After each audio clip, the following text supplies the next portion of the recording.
Bon, good. On va y aller de même un matin, pas de notes. On va essayer d'improviser. Pour commencer, je me suis senti, cette semaine, ça a été un peu bizarre pour la préparation. Ça m'a fait penser une fois, j'ai été invité à prêcher dans une église à Sherbrooke. Puis le pasteur là-bas, c'est le pasteur qui m'a invité.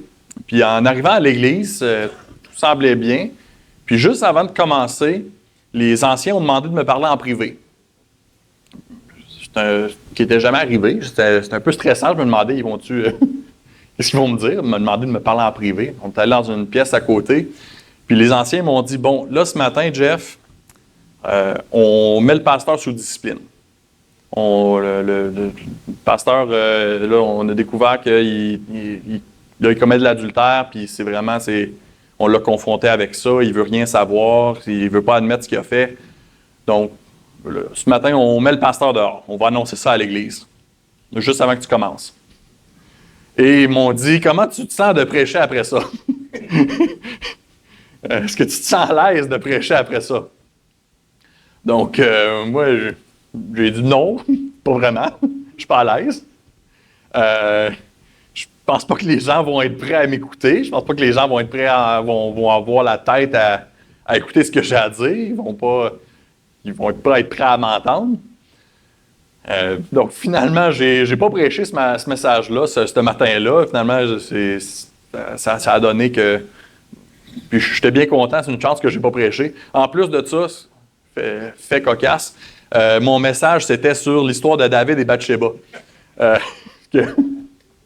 Que j'aurais pensé qu'il aurait été un peu dindant, là. Ça n'aurait pas été très approprié, je pense, dans les circonstances, ou ça aurait été trop approprié dans les circonstances, je ne sais pas. Mais finalement, j'ai décidé, non, on ne fera pas ce message-là ce matin-là. Mais tout ça pour dire, je me suis senti un peu comme ça cette semaine. Je me suis dit, est-ce que je suis bien à l'aise de prêcher ce que j'ai préparé? J'avais tout un message de préparer cette semaine. J'étais à peu près à, je ne sais pas, 90% terminé jeudi. Puis là, après ça, jeudi, on a eu les nouvelles pour la famille de David et Arlene que finalement, David allait devoir repartir au Nigeria. Il ne sait pas si et quand il va pouvoir revoir sa famille. Et là, je me disais, bon, là, on sait que l'Église, on a tellement prié pour ça, on est assez bouleversés.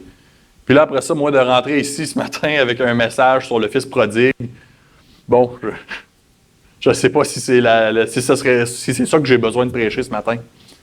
Donc, j'ai décidé de changer de bord, de tourner de bord, puis peut-être de préparer quelque chose d'autre ce matin. Donc, ce matin, je veux vous parler du mal et de la souffrance. Pourquoi Dieu nous permet de la souffrance? Pourquoi est-ce que des fois, Dieu nous permet ça dans nos vies? Pourquoi est-ce que Dieu permet ça, les souffrances dans les vies de d'autres personnes qu'on trouve qui ne méritent pas? Donc, pourquoi y a-t-il tant de souffrance et de mal dans le monde? Quelques exemples de souffrance. On a une photo ici, c'est deux ouragans qu'il y avait eu il y a quelques années, je ne me souviens plus exactement ce que c'est. C'est un tremblement de terre qu'il y avait eu dans la ville de Mexico, qu'il y avait eu des édifices qui sont effondrés, des gens qui sont décédés. Ça ici, c'est peut-être vous vous souvenez pas c'est quoi, mais c'est toutes les grosses, tous les gens qui sont morts de la COVID, tous les gens qui ont dû être enterrés un après l'autre.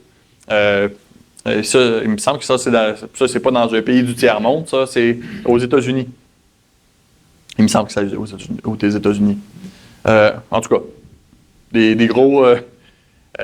des gens qui ont dû être enterrés parce qu'il y en a tellement qui sont morts tellement rapidement pendant la pandémie de la COVID-19.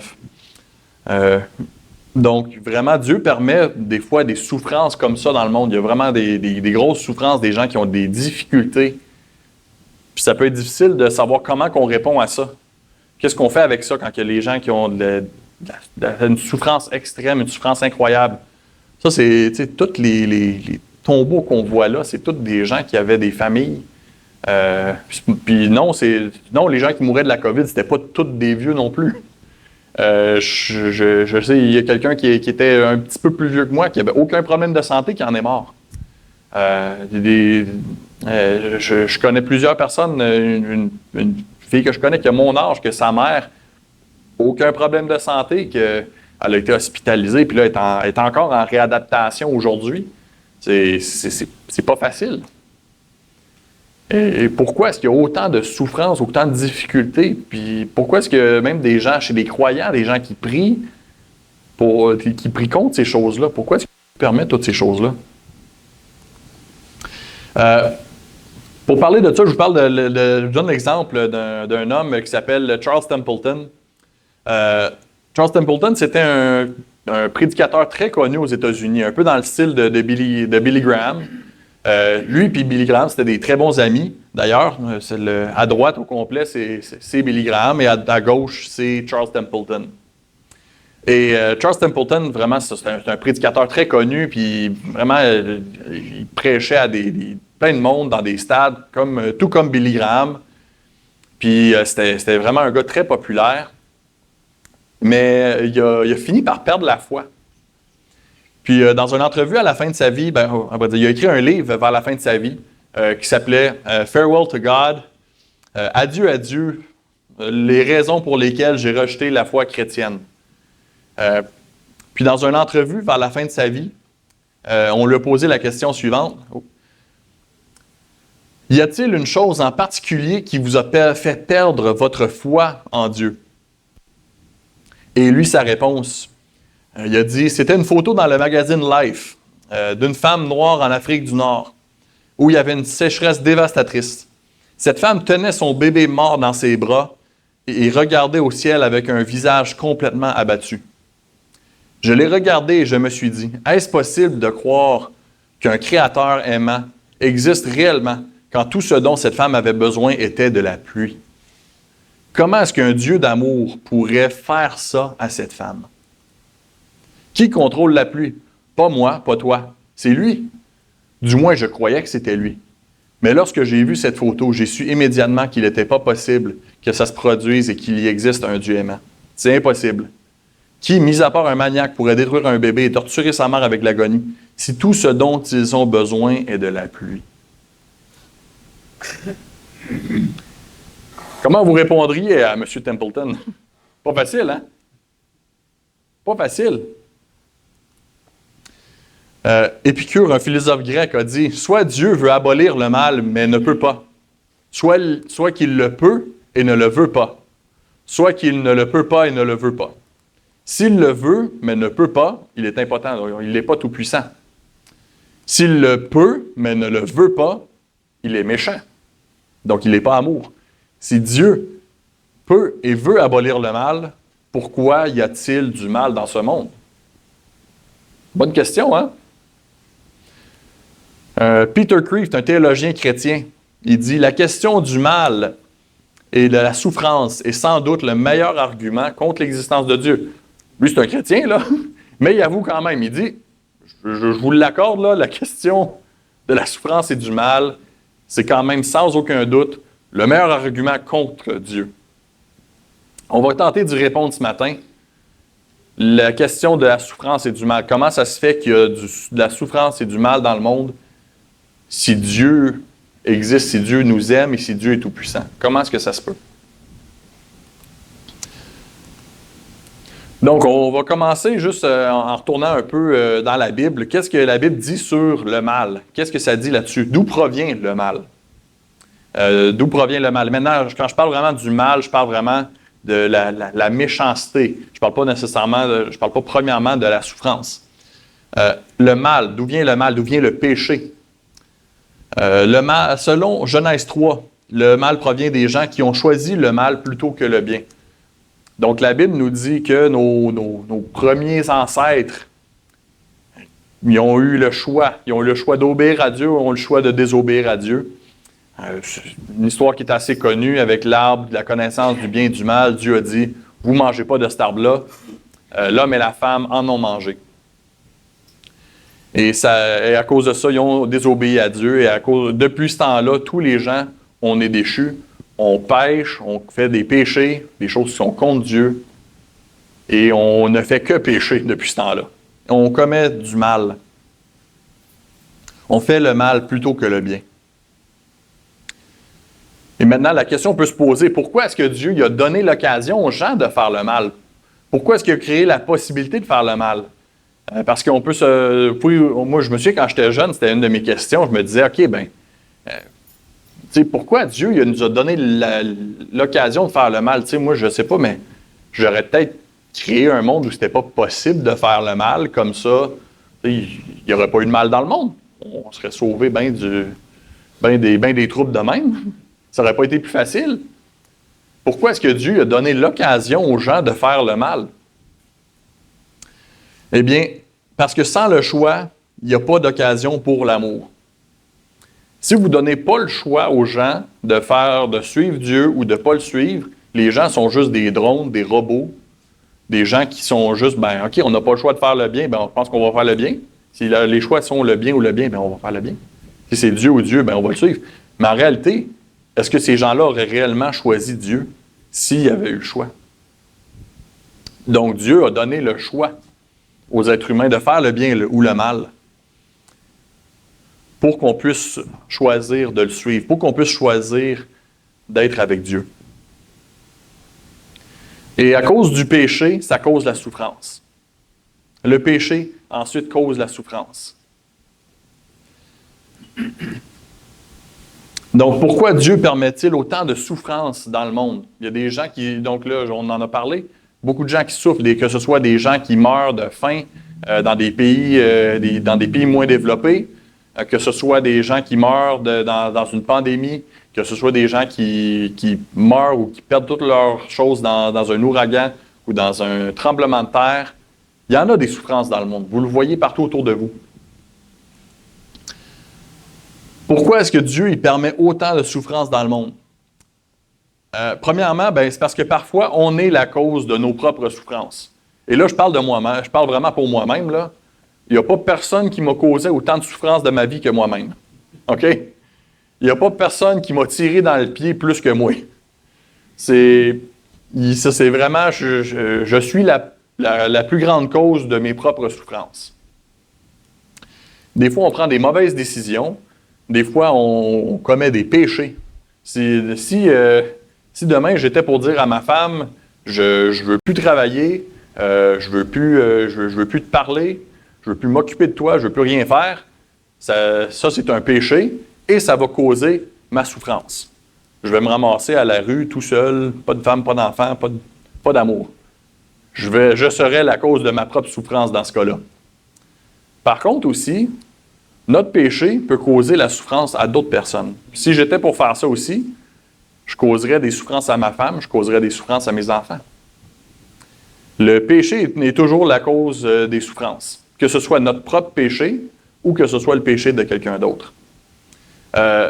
Les gens qui meurent de faim en Afrique, vous pourriez dire, eux autres, ils n'ont pas péché pour causer ça. Non, pas nécessairement, mais ça peut être, souvent c'est le péché de quelqu'un d'autre. Oui, mais c'est le péché de qui? Ça peut être le péché des gens qui profitent de ces gens-là, que c'est des gens qui sont en train de travailler pendant des longues heures pour recevoir 2 piastres en fin de la journée. Les gens qui poussent ces gens-là à travailler comme ça, qui profitent d'eux, c'est le péché de ces gens-là. Les multimilliardaires qui se donnent toujours des plus gros salaires, qui vont même payer les politiciens pour les empêcher de passer des lois pour élever le salaire des gens. Ces gens-là, ils commettent le péché de l'égoïsme, puis il y a des gens qui souffrent à cause de ça. Donc, le péché est toujours la cause des souffrances, que ce soit vos propres souffrances. Des fois, on se cause des souffrances à nous-mêmes par nos péchés. Mais souvent aussi, le péché va causer des souffrances aux autres.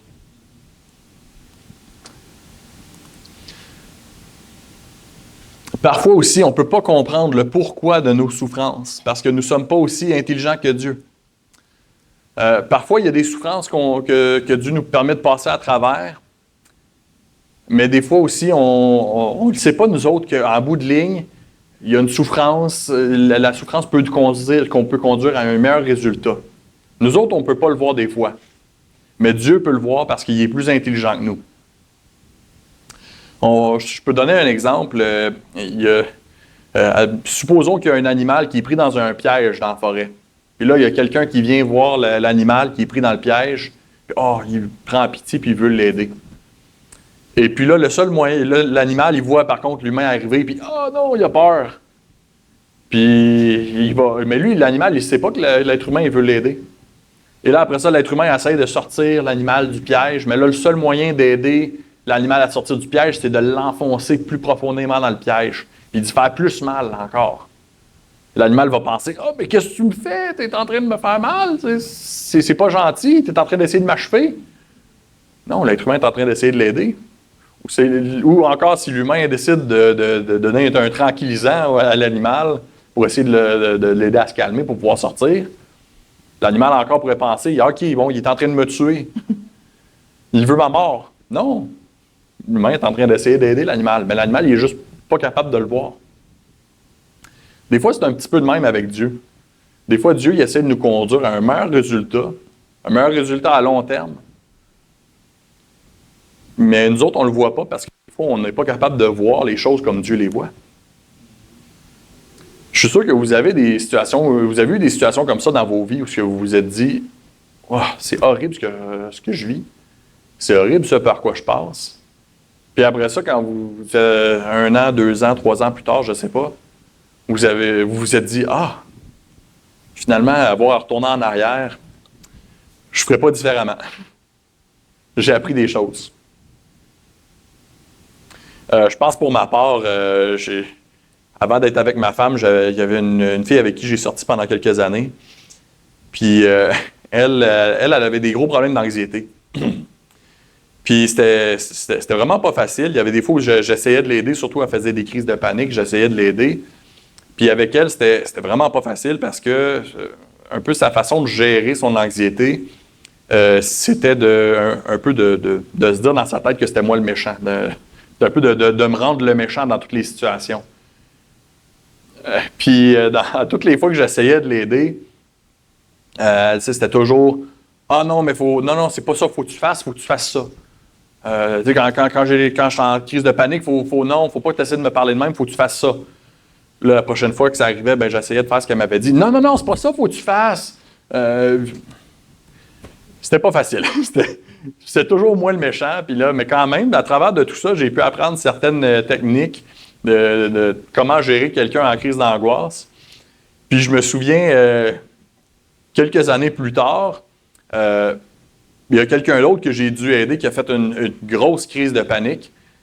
Non, c'était pas ma femme, c'était dans une autre situation. J'ai dû gérer quelqu'un qui faisait une sérieuse crise de panique. Puis honnêtement, j'ai trouvé ça facile. Puis vraiment, quand c'était fini avec l'autre personne a dit: Wow, tu savais vraiment quoi faire. Comme c'était incroyable, là. Tu savais exactement comment me parler, tu savais exactement quoi me dire.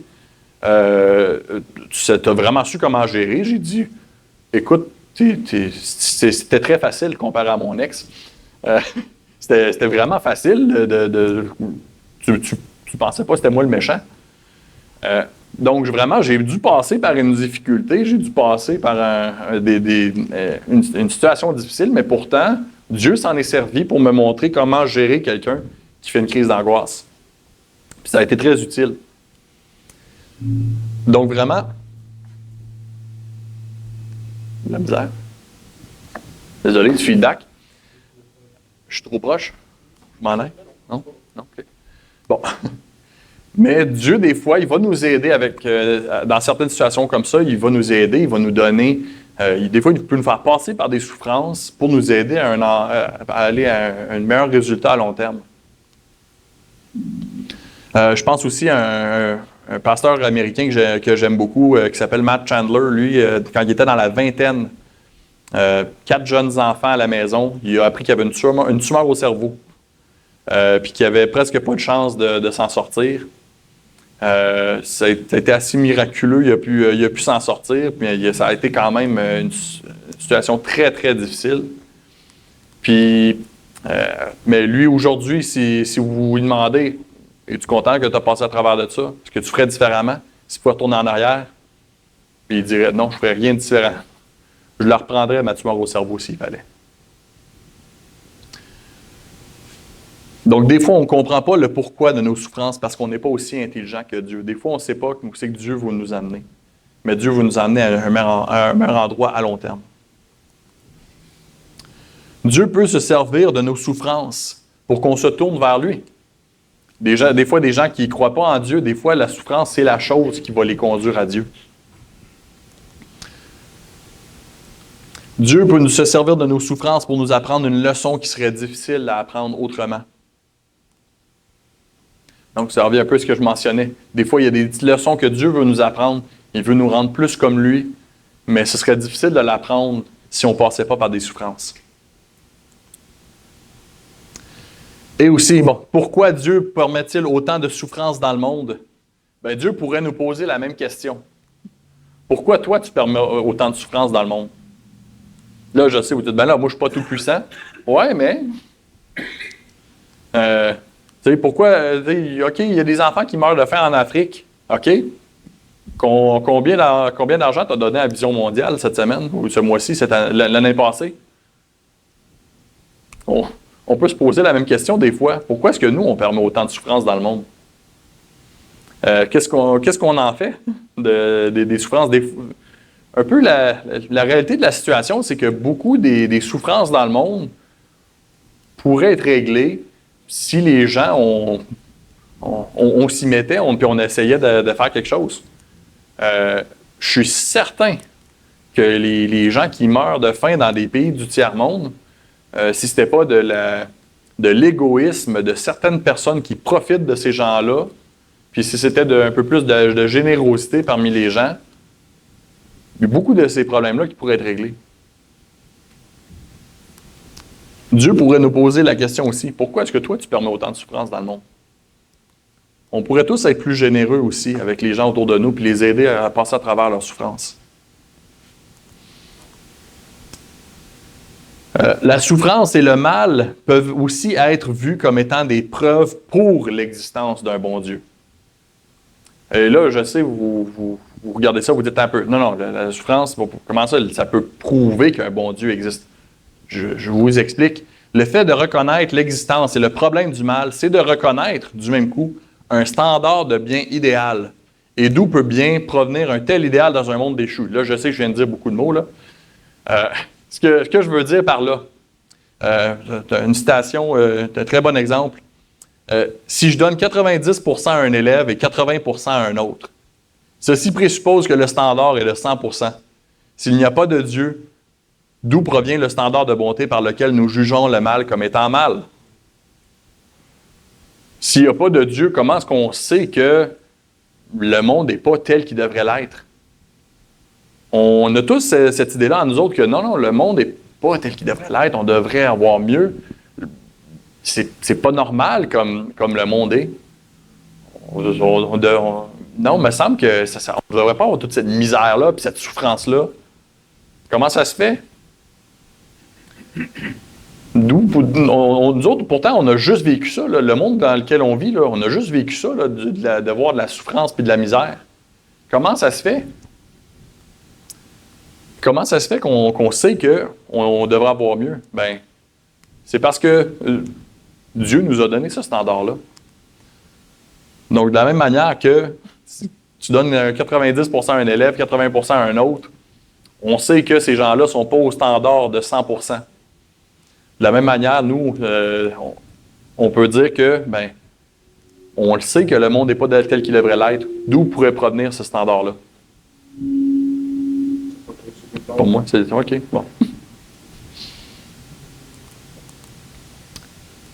Ensuite aussi, par rapport au mal et aux souffrances, Dieu enseigne que la Bible enseigne que Dieu est tout-puissant, omniscient, bienveillant. Tout-puissant veut dire qu'il peut tout faire. Omniscient voulant dire qu'il sait tout.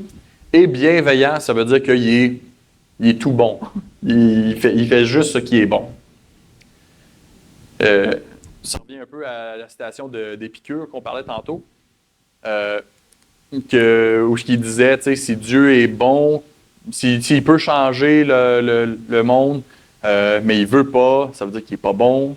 S'il veut, mais il peut pas, il n'est pas... Bon, vous vous souvenez de la citation? La Bible nous enseigne qu'effectivement, Dieu, il est bon, il sait tout et il peut tout faire. Donc, si Dieu est tout-puissant, par contre, ça veut dire qu'il y a certaines choses qu'il ne peut pas faire, comme faire une erreur ou créer un monde sans liberté, parce que ce serait une erreur de faire ça. Des erreurs, là, c'est juste des créatures comme nous qui faisons ça, juste des créatures pas imparfaites comme nous qui faisons des erreurs. Dieu étant tout-puissant, il y a certaines choses qu'il ne peut pas faire justement parce qu'il est tout-puissant. Donc, une erreur, il ne peut pas le faire. Et aussi, Dieu, puisque Dieu sait tout, il connaît le futur, il connaît aussi le résultat de nos souffrances. Donc, il est capable de voir les choses à long terme, il est capable de voir où est-ce que nos souffrances s'en vont. Il sait, il connaît tous les résultats, il est capable de voir 1000 ans dans le futur. Donc, Dieu, il connaît le résultat de nos souffrances, il sait où est-ce que tout ça s'en va. Et puisque Dieu ne fait ce qui est bon, il peut nous faire passer par des difficultés pour nous conduire à un meilleur résultat à long terme. On peut lui faire confiance que s'il nous fait passer par des souffrances, c'est pour notre bien. C'est pour un meilleur résultat à long terme. Ça me fait penser un peu à l'histoire de Job. Si vous connaissez l'histoire de Job dans la Bible, c'est un homme qui était très riche, il avait une belle famille, 10 enfants, super belle vie. Jusqu'au jour où Satan est allé voir Dieu, puis Satan a dit « Ah, Dieu, là, Job, là, il te suit juste parce que sa vie va bien. Donne-lui un peu de misère, puis tu vas voir, là, il va te rejeter. » Puis Job, on peut quasiment en croire, et là, Job, il perd tout. Il perd tous ses biens, tous ses animaux, tous ses enfants meurent. C'est horrible, il perd sa santé. Puis on pourrait penser comme, OK, c'est vraiment triste, pauvre Job. Tout ça, ça lui arrive juste parce que lui, parce que Satan et Dieu ont fait comme un pari, puis lui, il a juste été pris dans le milieu de tout ça. Mais là, tu arrives à la fin du livre de Job, puis c'est drôle parce que, en réalité, tu te rends compte que Dieu, il y avait des choses qu'il voulait apprendre à Job. En réalité, là, il voulait donner une meilleure compréhension à Job de qui Dieu était. Satan, là, c'était juste un pion pour Dieu, là. Satan servait le plan de Dieu malgré tout, malgré lui-même. Satan, il ne savait pas pantoute. Désolé, il faut que j'arrête. Est-ce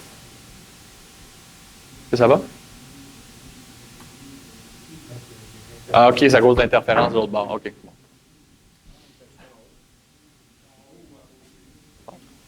Désolé.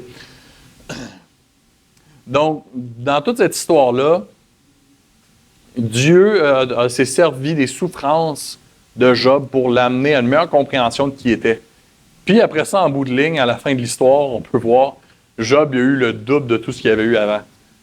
Sauf les enfants. Ça, les enfants, il y en avait 10 au début, il y en a eu 10 à la fin. Dieu a eu pitié de lui, ce côté-là.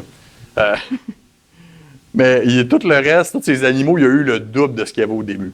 Donc, Dieu a pu le conduire à un meilleur résultat à long terme, mais pas juste dans son bien matériel, mais aussi dans sa compréhension de qui Dieu était. Donc, des fois, Dieu peut nous faire passer par des difficultés pour nous conduire à un meilleur résultat à long terme. Et maintenant, on peut se poser la question, si Dieu est juste, pourquoi est-ce qu'il ne rend pas justice à toutes ces mauvaises personnes? Pourriez-vous dire, là, OK, ouais, mais là, tu sais, justement, là, tu parlais là, tantôt là, des milliardaires qui font leur fortune sur le dos des gens, des pauvres gens, qui leur payent le salaire minimum, quand en réalité, tout le monde pourrait très bien vivre. Ces gens-là, plutôt que de payer un meilleur salaire aux gens, ils vont payer des politiciens pour les empêcher de passer des lois qui seraient profitables à ces gens-là. C'est quand même incroyable. Pourquoi est-ce que Dieu ne rend pas justice à ces gens-là? Pourquoi Dieu rend pas. Pourquoi est-ce que Dieu il les juge pas? Pourquoi est-ce que Dieu il déverse pas sa colère sur ces gens-là qui sont en train de profiter de tout le monde? Si Dieu est juste, pourquoi il ne fait pas ça? Ben, c'est parce que parce que Dieu, il est bon, il est patient envers les gens. Mais il promet qu'il rendra toute justice un jour. Il va venir un jour, il va voir la justice. Mais Dieu est aussi bon, il est patient. Il donne la chance à ces gens-là de pouvoir se repentir. Il donne encore des chances à ces gens-là de pouvoir se repentir puis de faire le bien. Et je pourrais ajouter à ça, aussi, n'êtes-vous pas heureux que Dieu n'a pas décidé de rendre justice au monde le jour avant que vous tourniez vers lui? Vous pourriez dire, ouais, mais là, Dieu, il y a vraiment des gens qui font le mal dans ce monde. C'est horrible. Qu'est-ce qu'on va faire? Pourquoi tu ne déverses pas ton jugement? Tu sais, il y a peut-être des gens qui priaient ça par rapport à vous le jour avant que vous tourniez vers Dieu. Ça aurait été vraiment triste que le jour avant que je me tourne vers Dieu, que Dieu décide, OK, non, c'est aujourd'hui le jour du jugement. Non, moi, je suis content que Dieu ait été patient. Je suis content que Dieu ait été patient, puis je suis content qu'il est encore patient aujourd'hui. Je suis content qu'il est patient parce que jusqu'à maintenant, mes enfants ne se sont pas encore tournés vers Dieu. Je suis content qu'il soit patient. Il leur donne encore la chance. Il y a plein de monde avec qui on veut que Dieu soit patient. On peut être heureux qu'il va être patient encore avec beaucoup de gens. Mais il va leur rendre justice, c'est ce qu'il nous promet. Et maintenant, la fameuse question que beaucoup de gens peuvent se poser par rapport à tout ça, mais pourquoi est-ce que des mauvaises choses arrivent à des bonnes personnes? Vous pourriez vous dire ça, moi, mais pourquoi est-ce qu'il y a des... Hein? Tu sais, là, il y a des choses mauvaises qui arrivent à des bonnes personnes, tu sais, des gens qu'on connaît qui sont bons, sont gentils. Pourquoi est-ce que ça leur arrive à eux autres? Si je peux dire, David et Arlene, pourquoi est-ce que ça leur arrive? C'est horrible, là. Pourquoi est-ce qu'il y a des mauvaises choses qui arrivent à des bonnes personnes? La réponse, c'est qu'il n'y a pas de bonnes personnes. Il y a des mauvaises choses qui arrivent à des bonnes personnes, c'est juste arrivé une fois dans l'histoire dans l'histoire humaine. Il y a juste une bonne personne dans l'histoire des êtres humains. C'est arrivé juste une fois qu'une mauvaise chose est arrivée à une bonne personne dans l'histoire du monde entier, et c'était quand Jésus est mort sur la croix. C'était la seule bonne personne. Je m'avance un peu. Donc, c'est la seule fois de l'histoire humaine où Jésus, où une mauvaise chose est arrivée à un être humain. C'était quand Jésus est mort sur la croix. Et ça, soit dit en passant, c'est un peu la preuve ultime que Dieu est capable de prendre une mauvaise situation puis faire quelque chose de bon à long terme. Pensez-y à cette situation-là quand Jésus est mort sur la croix. Satan devait penser, c'est la journée parfaite, hey, Jésus, il est mort, hey, je l'ai eu. Il s'est fait être humain, je le détestais, il était au ciel, je ne pouvais pas rien y faire, mais là, il est venu sur la terre. Puis là, hey, j'ai réussi à l'avoir. J'ai réussi à prendre plein de mes serviteurs, là, je les ai mis remplis de colère contre Jésus. Puis là, Jésus, il est crucifié. Je l'ai eu. J'ai gagné. Satan, il devait être content, pareil. Ça devait être, d'un point de vue humain, c'est comme la pire situation du monde. Hey, Dieu vient de mourir. C'est la pire situation du monde entier. Puis qu'est-ce que Dieu a fait avec ça? Non, on aurait pu penser que c'était la plus grande défaite ever. Non. C'était la plus grande victoire. Dieu s'est servi de ça pour nous pardonner tous nos péchés. Pour pouvoir être un moyen pour le salut de toute l'humanité. Ça, c'est quand même une situation incroyable. Dieu est capable de faire le bien avec les situations qui semblent les plus désespérées. Il l'a déjà fait, il peut encore le faire. La personne de Jésus-Christ, c'est la réponse de Dieu à la souffrance. Jésus, il est descendu dans notre souffrance. Dieu a pris la situation la plus souffrante et la plus mauvaise du monde entier et il l'a tournée en bien. Il a pris la pire situation qu'on pouvait s'imaginer et il a fait du bien avec. Et Jésus, il a vécu la souffrance et il la vit encore avec nous. Jésus, il a vécu la souffrance et il la vit toujours avec nous. Quand il est descendu sur la terre, là, il a vécu la souffrance, tout comme nous, on la vit.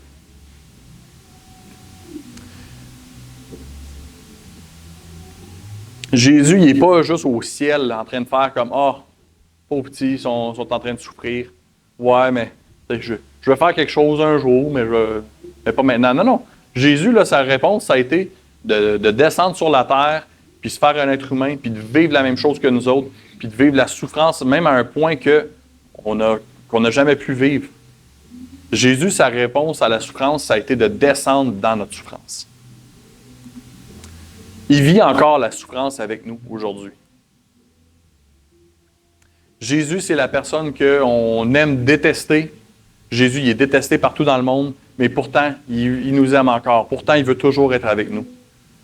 Jésus, il est avec nous autres quand notre char est pris dans un banc de neige puis il ne veut plus partir. Il est encore là avec nous autres. Il veut être avec nous. Jésus, il est avec les gens qui sont emprisonnés en Somalie. Il est avec les gens qui meurent de faim au Yémen. Et oui, il est avec les gens qui sont déportés au Canada. Il est avec les gens qui souffrent, qui meurent de faim. Jésus, il est avec nous tout le temps et il partage toutes nos larmes. Chaque larme que nous, on verse, c'est aussi une de ses larmes. Jésus, sa réponse à la souffrance, ça a été de descendre et de vivre dans la souffrance. La réponse de Dieu à la souffrance, c'est Jésus.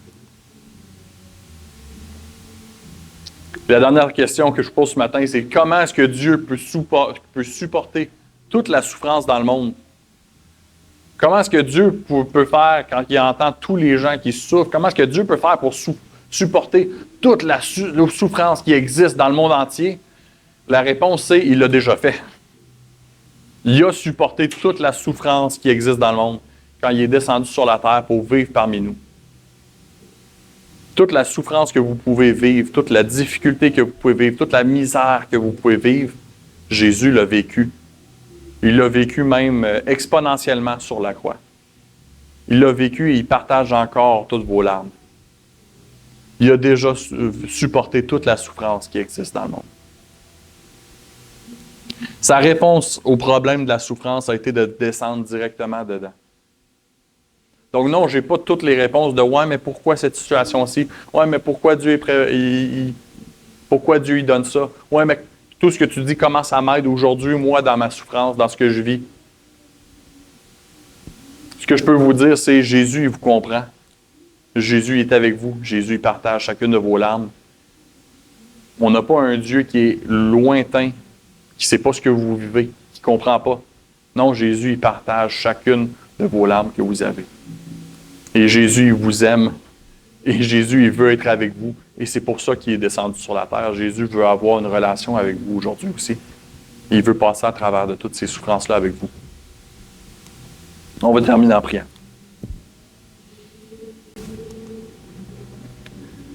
Seigneur Jésus, on te remercie parce que tu nous comprends. Tu n'es pas un Dieu qui est lointain. Tu n'es pas un Dieu qui se fout de nous. Tu es un Dieu qui nous aime. Merci parce que tu veux être avec nous. Et je veux te remettre la famille de David et Arlene. Puis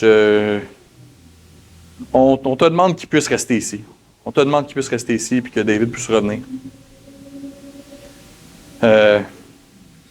On comprend que on sait que tu sais les choses mieux que nous. On veut se soumettre à ta volonté. On veut pouvoir te servir. On te remercie que tu nous aimes, que tu nous comprends et que tu partages chacune de nos larmes. Merci pour cette matinée qu'on peut avoir ensemble. Amen. Merci.